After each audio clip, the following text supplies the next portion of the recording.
What's up? What's up? What's up, everybody? Welcome to the Real Estate Reserve Podcast. I'm Jason Balin from Hard Money Bankers. Sitting next to me, about 2 hours north, Ian Horowitz from Equity Warehouse. So I'll tell you officially that we have no formal topic for today. And you know how we normally have a goal for Ian and myself to provide a ton of value on every one of our podcasts. We try to bring in great industry guests for everybody. We don't have that today. That being said, even though we don't have, a formal like we're going to give you a ton of value, I promise we're going to keep this thing very entertaining. We've had a lot going on between the two of us over the last few weeks. We want to share some stuff related to the White Marlin Open that Ian was in last week, and we felt that this topic, how to enjoy life and operate a massive business, was important. And although we don't have a guest, and we're just kind of ad-lib to see where this conversation goes today, I think authenticity is the best way, and I think that's important to kind of understand. You know, obviously in business you always have a game plan, but things happen, shit happens, right? Things kind of go off in a tangent, and it's good to be kind of able to adapt. One other thing related to this topic, if we don't have this podcast. And, we also host a meetup group, Real Estate Investing Incubator meetup group. Like it's not scripted. It's not like we don't pre-edit, post-edit, have a team of developers and things like that. Like we're very authentic, right? We everything's live. That we feel like that's kind of the best way to do it. It's not pre-planned. There's no post-editing. We're full-time operators. I run a full hard money lending business. Ian operates self-storage and a lot of other real estate assets. So that's what we do. The goal of this show, the goal of everything that we do is try to just be as authentic as possible. We want to make sure everyone has kind of a behind the scenes look about how we operate. And if you have any questions kind of along the way or comments, feel free to comment on any of these feeds. If you're watching or listening, we're open. We're going to give you the next 30 minutes or so of undivided attention to go over some fun that we've had over the last few weeks, and anything you have related to real estate investing, marketing, personal finance, things like that. Those are things that Ian and I talk about all the time. So instead of us talking about it together, we're talking to it, publicly. So what's up with you, Ian? Nothing, man. I think the summer is about to wind down. It's I noticed people trying to grind out deals before the end of the year. It's been pretty busy. Things are good as always. Office is a mess like usual, but things have been good. It's been a fun year. It's been an interesting year. I think a lot of things have happened, and the topic at hand is an interesting one. Because we've talked about this a few times, and I don't know that we've ever really truly deep dived this topic of people want to swing the pendulum one way or they want to swing the pendulum another, and being able to run a business and enjoy life at the same time. A lot of the times people go with the either or, a lot of either or. And it's like, well, that's not why we do this. We do this to have both sides of it, to have a business that produces income in exchange to then be able to go and enjoy life. Right. And I think that's a lot of what gets lost in translation over time is, being able to go and do both. I mean, you just spent some time down at the beach the same time that I was away, and deals still got done. Properties still got funded. Properties still got bought. Our portfolio continued to operate. And I think that's the advantage of having a bigger business over a smaller business. The scale allows you to put the people and processes in place to get to what you want. And I know people would sit here and say, oh, no, I can do this with a small portfolio. You can, but you're still the point man at any given time. As you continue to grow and scale, that point man starts to move, and there's multiple levels of people handling different pieces of the business that allow you to continue to grow. Yeah. And I'm going to add this to the screen the screen right here if you're watching this. And if you want to comment, what do you want out of your business? I think that's an important one. and I can put that in the comments section as well. And I'm sorry if you're listening to this after the fact, but it was funny because Chris and I had a call with another hard money lender in another state, and I'm on the way home. I was Chris in the office yesterday. I was on the way home from the beach, and we were talking, and the conversation kind of went on and on. In essence, he was bringing on a business partner, or he wanted to bring on a business partner, and he was kind of trying to outline some of the roles, some of the goals, kind of to talk about some of the stuff that Chris and I do, and how how that works inside our business. And he was a newer operator. He'd been in the hard money lending world with typically his own money, and he was looking to expand. And, he knew his skill sets, and he knew his new potential partner skill sets, and he was trying to just get our feedback on it. Right. And it was interesting because he talked for a long time related to a few things. And I'm like, listen, dude, like, here's the thing. Like, what do you want out of this business? What do you want out of this partnership? Do you really want to bring on a partner? Where do you see this business down the line? So many people think about today. I need to make a quick buck, or I want to do this, or I'm saving for this, or I need to buy this property. And I hate I just don't like the concept of like, what's your why? What's your why? What's your why? Right? Because like, I feel like a lot of people say that in the wrong context. And that changes a lot. And regularly, especially at startup stage, like but like in my mind with him, it's like, what do you want out of this business? And like, where do you see yourself down the road? Like, do you want, $100,000 a year business, $1 million a year business, a 10 million, 100 million, $1 billion? Like, nobody can make that decision for you. You have to figure out that yourself. And it's so funny because all of it kind of goes back to like how you set goals. You take the end in mind and you work your way back. And it ended up, he was like, listen, I think if I bring on this partner, I could grow a lot quicker than me doing it myself. They'll hold me accountable for some of the things that maybe I'm not that strong on. And, he had a few $1 million deployed, and he wanted to get to about $10 million deployed. And he didn't really want to bring on much overhead or staff or things like that. And he felt that instead of having to hire staff and do this kind of one direction, he was like, I want to have $10 million deployed, and that can make myself and my business partner a good lifestyle. And that's what he wanted out of it. And I don't think he thought through that kind of on the front end until it was, what do you want out of your business, and how do you see this being, how do you see this down the road? Not today. And I think that put a lot of perspective into things. Yeah. And I think that's important, and the why question is not so much into, we all know the why, right?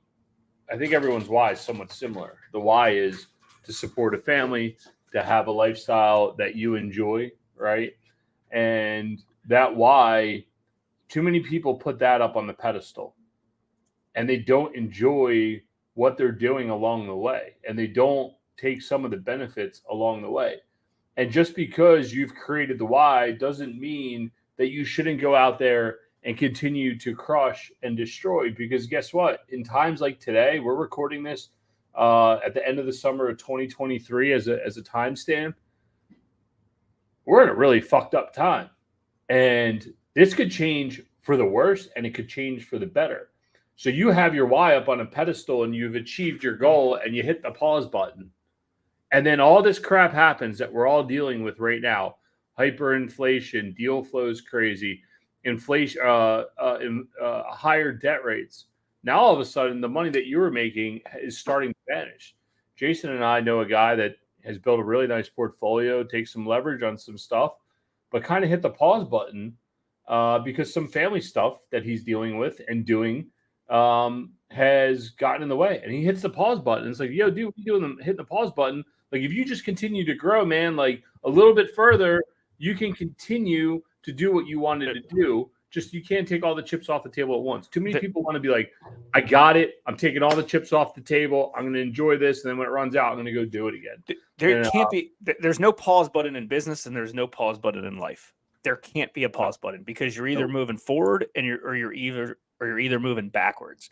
And here's the thing. If you're like treading water, like what happens when when you tread water. Eventually, you drown, right? Like you can't tread water forever. You can't stay stagnant forever. You'll go backwards. So you've got to continue to move forward.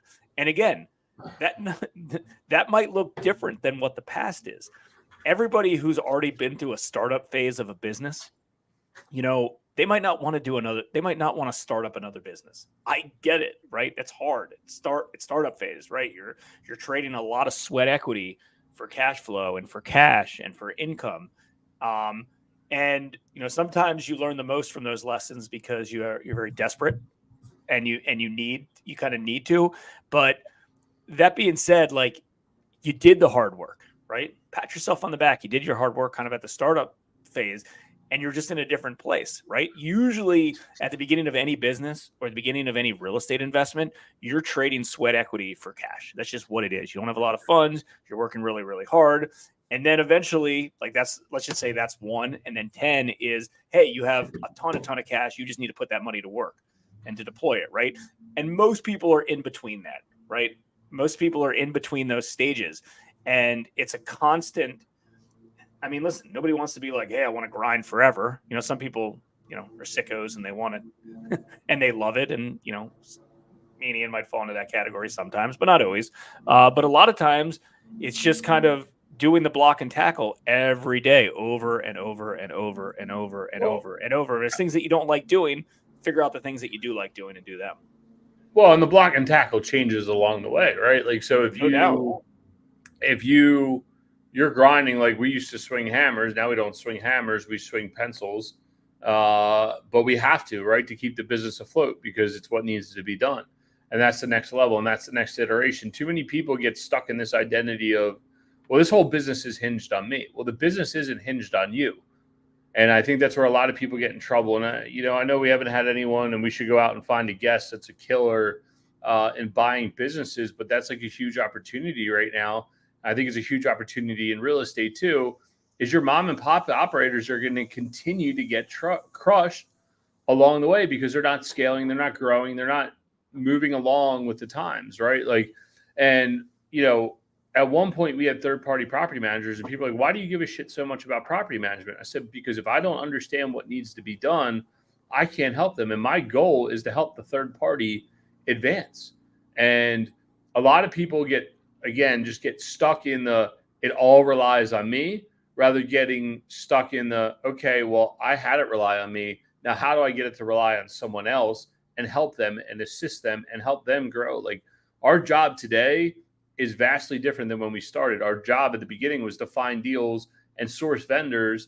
Now we have people in place that handle that. Our job is to motivate and assist our employees and help them grow. And as they grow, then that trickles down into the business. And if we all have that common goal, it continues to grow in the correct trajectory. So, if you're thinking like, I don't know how to get to the next level, it's not that you don't know how to get to the next level. You just need to reframe what you do. It's easy to keep doing the same thing over and over and over again versus saying, you know what, I'm going to go out, I'm going to do something a little different. This next flip I'm going to do, I'm not getting involved. I'm going to let the contractor handle it, or I'm going to let a project manager handle it. And I'm only going to direct them and say, you know what materials we use, go figure it out and go in and check up on them and set some budgets and guidelines and start building that process to work your way out. And that's how we did it. And again, that's how I was able, Dan and I were gone offshore fishing for a whole week with no cell phone contact. And things still managed to get done. And it started early on. And two of the biggest rebuts that somebody who's in that position will have, so I'm just going to rebut them for you so you don't have to think about it, is they're going to say, well, I don't have the money there's not a budget for them to make any money in this particular deal. And that might be the case, but guess what? What happens if, they make, let's say it was going to be a $30,000 profit, and in essence, whatever, they were going to make 20, in essence, it's going to cost you 20,000 for them to do it. And they're doing 99% of the work and you're doing 1% of the work. Okay. You made $10,000 to do nothing.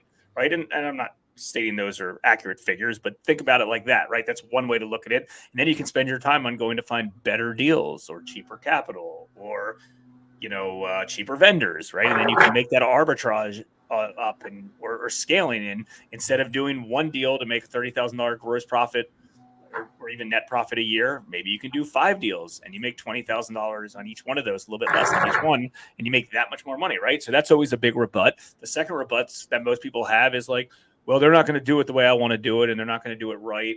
You're right. Yeah. But guess what? Your way might not be the right way, and their way might not be the wrong way, right? There's different ways to potentially do something. And guess what? Chances are they'll probably do it 80 or 90% as good as you will anyways. They might do it better than you, but like, even if they don't do it as good as you, they probably will still do it at 80, 90%. This was a big limiting belief that I had early on at one of our hires. And guess what? You're out and they do it all. And your job is to train them. One little bit of piece of wisdom though on that is, going back to the beginning, you got to make sure that's what you want out of your business. If you want to do 1 or 2 deals a year yourself and be hands-on because you love it, great. But there's no complaining, right? Yeah, but there's well, I was going to rebut you there. Like, I know you're on a run there, and I was going to talk about the other thing you were talking about, but like, there's so much financial risk in doing it that way, right? No like, doubt. if you only do 1 deal or 2 deals, like, it's when people have a housing portfolio. You look at, I got 1 house. Cool. You got all your risk in 1 fucking house. 1 house goes vacant. You're 100% vacant. You have 4 houses and 1 house goes vacant. You're only 25% vacant, right? It's the same thing. If you're only going to do 1 or 2 deals, it better well and be worth your fucking time. And that you know that deal is going to work out, because there is so much financial risk in doing that. And sometimes taking a bunch of small bites is better than taking one giant bite out of something, and doing it small, slow and steady is what allows you to get you there. And what you were talking about of like, someone might not do it the same way you do it, or 80 to 90% of what you're going to do. You know what? You'll find out. And I was going to ask you, Jay, is like, most employees just want direction. They don't want to be told. They don't want to be micromanaged. I love when people say, we don't micromanage. Okay, no shit. Let me see. And they're like, hey man, go do this, this, and this. Well, that's micromanaging versus saying, hey man, here's the task for the day. Figure it out. Have fun. I don't want to hear about it. And I've been dealing with it with our intern, Sean. I love him. And he's like, hey, what do you need me to do next? Hey, what do you need me to do next? Hey, I just hand him a list at the beginning of the day and say, go do it, get it done. And check in with me when you think you have most of it done. Let's have a conversation. Continue to go. Most people are like, they say they don't want to micromanage, but then they're telling people exactly what to do, how to do it, which way to drive, and all that. And all it does is turn your employees off. Your employees, or people that work with you or for you, whether they're vendors, employees, want to know that they have autonomy to make decisions. And the common goal is to put the property first or the business first. And yes, there's bad apples, and you need to step in and say, hey man, like, I don't think that was right. And that's not how we do it here. Here's how we do it. Now go do that, right? Like, there's times to step in, but too many people want to step in as soon as it doesn't go the way they want to get it done. And knowing that and recognizing that will allow you to get further and allow you to hire people and allow them to stick around versus micromanaging them to death, because most people are just going to quit and not even want to deal with it. Yeah. And again, as you grow a portfolio, it's not easy. You're always going to have challenges. I love the meme or the quotes that I hear I hear and see on Instagram all the time, where it's like, it's just easier to be broke, but it's actually, or is it really harder to be broke? And then there's one like, hey, it's just easier to be overweight, but it's harder to be overweight, right? It's easier to have a smaller business, right? But it's actually harder to have a smaller business, right? Because then you're doing everything. So the easy hard word I love. And I think about that all the time, right? Like, I'll give you an example. Like, if you're hiring your first employee, and I know a lot of hard money lenders that I've chatted with, and I'm just going to relate to hard money lenders because that's the business that I'm in. And some real estate investors I know as well, they're trying to hire their first employee, and it's challenging, right? It's challenging because where do I find them? How much do I pay them? What if they don't work out? Like, eventually they kind of just cave and be like, okay, this person's good enough. I'm going to go with it. Right. And a lot of mistakes are done because transparency, not properly training. I mean, it's so much on the front end, right? Like, recruiting and, a proper employee that's going to represent you in in your company is challenging. But I think a lot of people want to replace themselves, and they want to find somebody who's exactly them, which is which is obviously challenging. But regardless, and I think about like the easier the hard, because like, you know what, it's just easier if I just do it myself, and I don't have to hire somebody. And then guess what, that 40 or 50 or $100,000 I was going to pay them, I'll just keep that. Well, actually it's harder because now you're doing it all yourself, dummy, on it. So I challenge you to use the easy hard. It's easier or harder with a lot of things in your life, because I've been doing that recently, and it's interesting. Well, and I would also say is you don't know who to hire, what to pay them. And most people, like you said, want to replace themselves completely. I'm just going to let you know right now, like that's not going to happen, right? Like you're always going to be a part of your business. Figure out exactly what you want to do in your business and let everything else hit the floor. And until you're spending 70% or 80% of your day doing exactly what the fuck you want to do, then you need to put people in place, or you need to put systems in place or vendors in place to take that stuff off your plate. You know, I love underwriting. I love raising capital. I don't love doing the taxes. I don't love doing all the other investor relationship stuff. But you know what? That's a part of the game until we can hire someone, right? And but I'm still spending 70 to 80% of my day going through deals, talking to brokers, looking at our current portfolio, and doing the stuff that I love to do. And I remember early on, you told me, you said, hey, man, just write everything you don't want to do on a whiteboard. And I don't know that it exactly happened that way, but we knew that it was like, hey, we can't continue to sustain driving around the Beltway every day, flipping houses. We need to hire somebody. And we found somebody who thought exactly like us. And Ryan's, been one of our best hires to date.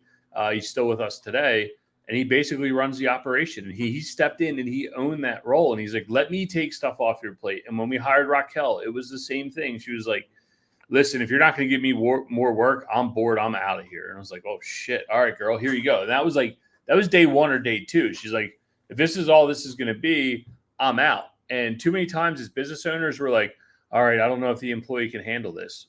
But when they do this task every single day, they're going to do it tenfold better than you. They might not do it the way you're going to do it, but they are going to do it tenfold better than you. Like Rowena, who's our VA, who cuts up all the reels that you guys get to see after we do these podcasts, she's tenfold better. Like I could get them done. I could have Sean do them. But Sean's only a short-term answer to our problem. And Rowena does these every day. And she's got a system now. And she knows how to get them posted. She knows where to cut us. She knows, all right, Jason and Ian break up talking in these certain spots. I know I can cut this little piece. Boom, it's out. It's all automated now. And again, as a business owner, you need to find people who want to support you where you're weak, or where they can allow you to do what you love to do every single day. And I think more people are naturally more driven than you think. Correct. I think if someone's ever had a bad hire, it's just like people are lazy, like they don't want to do any work. It's like, well, you got to find that right person who is driven and challenged, and excited about the position to do that. And going back to like, hey, it's all automated. I think a lot of people have anxiety of like, oh, I got so much on my plate, I don't know where to start. Like what's next? And then they just like, hey, it's just easier. I'm going to do it myself because I don't want to put a procedures manual or a training material together and go out and hire somebody. And this, episode is not just about hiring people. Obviously, this is just kind of a topic that we're ranting on at this point. But I think it's kind of like, cool. Well, start somewhere. I feel like you got to be good about being disciplined to just start somewhere. I mean, everybody's anxious about the future and of like, I have so much, like, I don't even know where to start. And it's just like, start somewhere, pick out something and do it. And I agree. Like the whole reels setup and some of the video editing is just kind of like set it and forget it. I mean, I've got a Facebook ads guy that I pay weekly or monthly. I'm sorry, every other week. I get, I was almost right, but in essence, he gets paid pretty much full time monthly, but like he gets paid every other week. And like he's had very little work because we created some campaigns that worked out great, and like I never really have to think about it. Like I can go in and potentially like spend a lot of time and dissect the ads and redo some of the stuff and try to get my conversions a little bit lower. But I'm like, they're working. Let's keep moving. Right. Like, let's use my brain power for something else. Yeah. Well, and I know we've beaten this topic to death, but like you can't enjoy life unless you have these systems and processes in place. And one of the things that I know is when there's a task that needs to be trained to someone else, it's going to take you 3 or 4 times as it normally takes you to do that task to train someone. And it sucks. But you know what? It goes back to your easy versus hard. Later on, life's going to get easier when someone knows how to do that task. And spending the time to train them is going to free you up later in life to be able to go out and enjoy life and enjoy the fruits of our labor and allow everybody inside the company as a whole to enjoy the fruits of their labor. It's not just about the owners. It's not just about, oh, Dan and Ian got to go offshore fishing. It's like, no, we get to go offshore fishing and, employees can take off and take vacation. And it's like, okay, we have systems and processes in place. If they're off from work, their stuff's still being handled. Actually, we're having one of our employees fly up to come to our a summer party that we're having from Baton Rouge, who's been with us since day one of the storage stuff. And it's like, man, like he's coming up here to visit us. Well, who's going to take care of the stuff? But we have the systems and processes in place to go take care of that stuff while he's out of town. And that's what allows the business to continue to run. And just, I would challenge you, if you have a small business or if you're a one-man band or you're like, I kind of like what I got, think about when you go away on vacation, how much quality time you're spending with your family. And or if you got hurt tomorrow, and I think that's an advantage we had is like in our original career path was I could be dead tomorrow. And if we were dead tomorrow, how does my wife and Dan's wife continue to run the business? And it's automated. Yeah. And most people don't think about that because it's like, oh, it'll be fine. But spend time thinking about that. Well, they don't think about it because it hasn't happened to them in the past typically. And I think one thing, and we can end this rant segment, maybe we were preaching a little bit more than we were expecting. We were kind of looking to just shoot the shit on this episode and talk about White Marlin Open. But whatever, we'll keep going because it's obviously something we're passionate about. That's why we keep ranting about it. But like you only learn from the past typically. And I think a lot of real estate investors really need to check, reality check their businesses, because I'm scared for a lot of folks because they only know the real estate market going up, right? They've only seen the good times. I bought a deal, I flipped it, I made some money. I bought another deal, I flipped it, I made some money. I bought another deal, I flipped it, I made some money. I bought another deal. My contractor stole 40 grand from me and I still made some money, right? And it was all shit, right? Like it didn't matter. It was just every deal. They worked out. What do you learn from success sometimes? Like, I like success and I want success to be better. What do you learn from failures?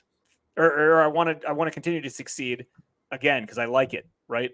What do you learn from failures? It's like, oh shit, I screwed up. I can't do that again. I have to do it like this the next time, right? How many folks, our company included, have done bad deals over the last 10 years, but didn't even realize they were bad deals because they ended up being profitable, right? Because the real estate market made them profitable.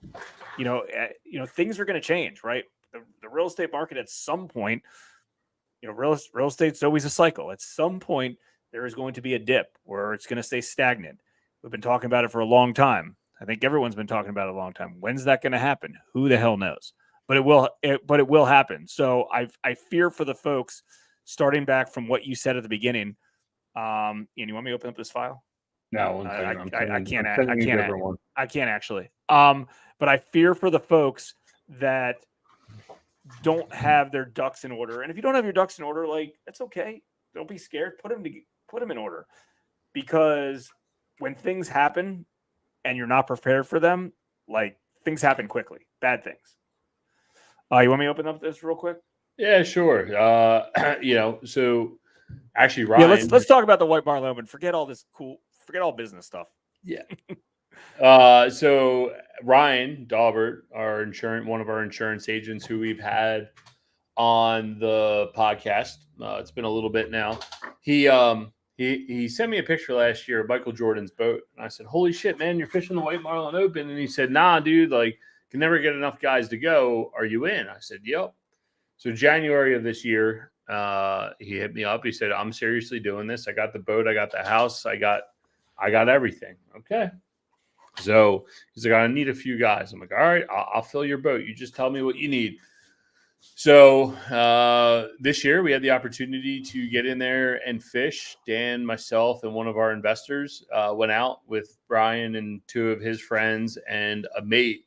And we had an amazing time. Obviously, this only catches the good. Some crazy stuff happened. Unfortunately, we did not win any of the $10.5 million that was up for grabs. But you know what? Like the fact that we had the wherewithal to be able to go out, do this, have the capital to say, okay, we're taking off a week. We're going to go get a place. We're going to go do our thing. Was awesome. Can we watch this? Blah, blah, yeah, blah. the intern made this, so enjoy it. Hopefully the sound works. And hey, if the sound doesn't work, since we're live and like we talked about earlier, authentic about all this stuff, no edits. When we're live, wave me down, Ian. If you can't hear if you can't hear, I'm gonna start it.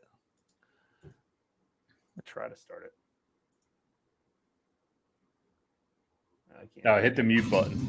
I want you to listen to me. I'm going to say this again. I did not have sexual relations with that woman, Miss Lewinsky. I never told anybody to lie, not a single time. Never. Keep going. It's fine. You can turn it back up.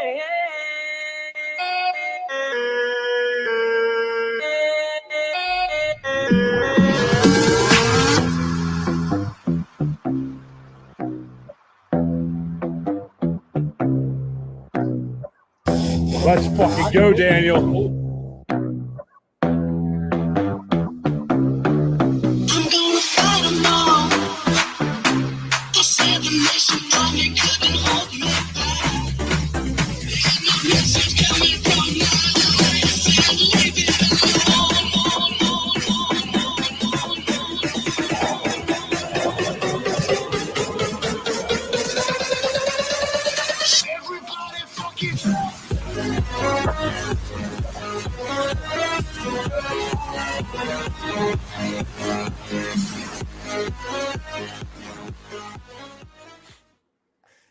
Nice.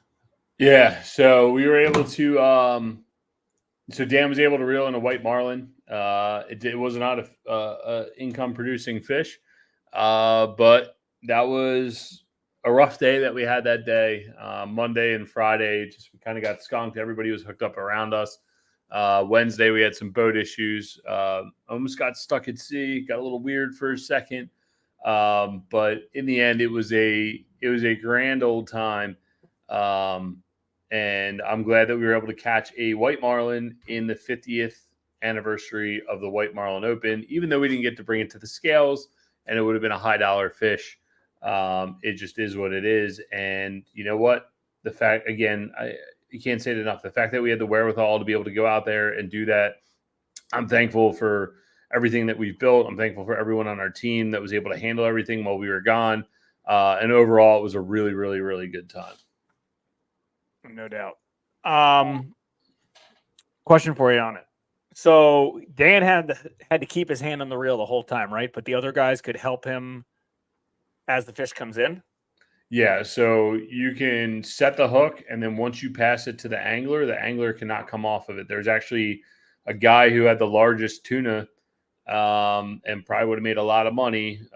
They were posted a video of them passing the rod around, and that's like rule number one. Once you touch it, you can't pass it off. Like if you're hooked up there was a dude that was hooked up for 7 hours. He was fishing for 7 hours on a fish and never even landed it. So if you hook up and it's your fish, you're stuck. So yeah, but after the fish gets close to the boat, he just has to stay on the rod and the other guys can go over and get him. We can grab the fish and get the fish up on the boat, but you cannot touch the rod and reel. Absolutely not. You can stop him from falling. You can help him get set up. But once he's actively under the fight, like he cannot pass that rod and reel off to anybody else. So, but like related to the line, like you could put gloves on and pull the line up with him. When it gets close to the boat for the leader, yeah. But that's what I'm saying. Like, I mean, you can't, like, when it gets close to the boats, you got to like spear them, right? And like, bring them up. You can't do it yourself. You can't. Yeah. So, but they just can't touch the. They can't assist in reeling the fish in. So, they're actually, if you went over a certain dollar amount, you have to go take a lie detector test the next day. So, I was hoping that we'd be sitting there strapped up, on the lie detector test, but it didn't work out. Looking forward to next year. Maybe we'll have to syndicate our boat, allow people to invest into it, and see if we can hook up next year. Yeah, that's funny. Yeah, that's good, man. It looks like you guys had a good time. Yeah, it was a good time. I mean, but again, you can't have that good time unless you have system and processes in place. I mean, you were away for a few days. You were down there at the same time. I know you got to go out golfing and stuff, and you guys still managed to do deals in that whole time frame, right? Like, and this isn't a rub in people's face of like, oh, we're out fucking off. No, it's like, this is why you do what you do, to be able to go out and enjoy these things. And if one of our employees came to us and said, hey, I have the opportunity to go do this, and I'm going to go do it, I'd be like, yeah, absolutely. Go enjoy yourself. You work hard enough here. Let's enjoy life side by side with what we're building. It's funny. You typically have like really like you end up being really busy sometimes and productive when you're away from the office too, right? Because a few reasons. Let's say you only have a few hours a day to work, or even if you don't want to work, but like you bang out all the important stuff. Like that's what you prioritize. And it's just coincidence, but I think that happens a lot. It's like, man, like I remember you telling me that last August, I think it was, just like, man, I've had or last September, I've had the best, month in the last 3 years when I'm away. So, all right, man. So let's wrap this up. Anything else we should add before we let all our wonderful viewers take a break from our voices? Well, they enjoy our voices. We get great distribution, not only here, but, when it goes out to the email list, everyone enjoys it. But I got to say, man, I mean, I would say overall, we've had a really good year. Have enjoyed our year. It's been a good time. I'm looking forward to closing out the year. We have some interesting projects coming up, just switched investor dashboards. I mean, dude, like, again, it's always about growing and doing the right thing. You have something that's broken in your business, go fix it. And sometimes it happens faster than others. Like, we were able to onboard a completely new investor dashboard within 2 weeks, less than 2 weeks, and prior to going out. And I thought that was a testament to everything that we've been building. And, it's cool to watch, man. It absolutely is. Cool. Yeah. I mean, you make it sound like it's December 15th. It's just the middle of August. No, I know it's the middle of August. There's a lot of barely halfway through the year. There's a lot of year left. There's a lot of year left. But that shit gets burned up really quick, man. Kids go back to school. Next, you're like, oh my God, it's, I know that we have, let's see, it's almost the end of August. September, I might go to SSA. October, I have my event. November, you have your event, and boom, it's December. The year's planned out in my mind. So it's not that the year's over. It's just like, man, it's going to fly. It's going to fly. So. No doubt. But. Cool. All right. We'll let everybody go. If you enjoyed this episode, feel free to give us a shout out, like, comment, whatever you think is reasonable. And, feel free to share it with your group or your friend, family, spouse, another real estate colleague. That would be super, super helpful. And we will see everybody next week with a live guest. So that'll be fun. See everybody. If anyone knows anyone that buys businesses, send them our way looking to interview someone. I think that'd be a really cool episode because there's a massive opportunity on the horizon. No doubt. Thanks for tuning in to the Real Estate Reserve Podcast. Do us a favor and like, comment, and share our broadcast. It helps the algorithm and helps us spread the word too. Till next time, thank you for tuning in.